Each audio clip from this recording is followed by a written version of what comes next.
নমস্কার বন্ধুরা। বর যখন শখ করে বাজার করে নিয়ে আসে, হাজার গরমে কষ্ট হলেও রান্নাটা করতেই হয়, না হলে মনটা সত্যিই খুব খারাপ লাগে। তো দেখো, আজকে আমি তোমাদের কাছে ছোট্ট একটা ব্লগ নিয়ে চলে এসেছি। আজকে একদিন আমার বর ছুটি পেয়েছে, তো তার জন্য দেখো সে বাজার থেকে 2 রকমের মাছ, মাটন, চাল কুমড়ো, এদিকে শাক সব কিছুই নিয়ে চলে এসেছে। আবার আমও নিয়ে এসছে, এদিকে মৌসম্বি লেবু, এদিকে সেও আম এনেছে, এদিকে আমার বাপের বাড়ির থেকেও এক ঝুড়ি আম পাঠিয়ে দিয়েছে। তো দেখো, তারপরে আমি আমার ব্রেকফাস্ট রেডি করে নিয়েছি। এদিকে ব্রেকফাস্ট খেতে খেতেই ভাবছি যে কি রান্না করব। তো বর সবশেষে বলল যে মাটনটাই রান্না করার জন্য।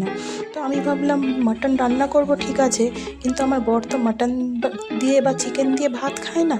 তো ওকে বললাম আমি কিন্তু এই গরমে আলাদা করে আর মাছ রান্না করতে পারবো না। বললো ঠিক আছে, করতে হবে না, মাটনটাকে একটু পাতলা পাতলা ঝোলের মতো রান্না করো, তাহলে আমি আজকে মাটন দিয়েই ভাত খেয়ে নেব।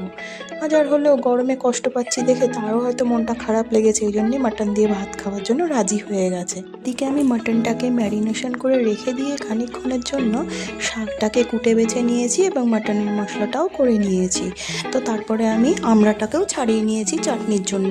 এরপর আমি কড়াইতে মাটনটা কষাতে দিয়ে দিয়েছি। এদিকে মাটন আমার কষানো হয়ে গেছে। পাশের ওভেনে আমি মাটনটাকে প্রেসারে দিয়ে এদিকে আমি শাক ভাজা করে নিয়েছি। আর শাক ভাজাটা হয়ে গেলে তারপরে আমি চাটনিটাকেও করে নিয়েছি। তো দেখো, শাক ভাজা চাটনি হতে হতে এখানে আমার মাটনটাও রেডি হয়ে গেছে। এবার অল্প একটু গরম মশলা দিয়ে নামিয়ে নিলেই রেডি আমার গরম গরম মাটনের লাল লাল ঝোল। তো দেখো বন্ধুরা, আমার রান্না মোটামুটি এখানে কমপ্লিট।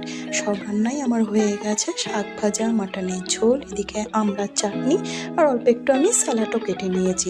তো চলো বন্ধুরা, আজকের মতো এই পর্যন্তই। Tata bye bye. যারা ফেসবুক থেকে দেখছো তারা অবশ্যই ফলো করে দিও, আর ইউটিউব থেকে যারা দেখছো অবশ্যই চ্যানেলটাকে একটু সাবস্ক্রাইব করে দিও। টাটা বাই বাই বন্ধুরা।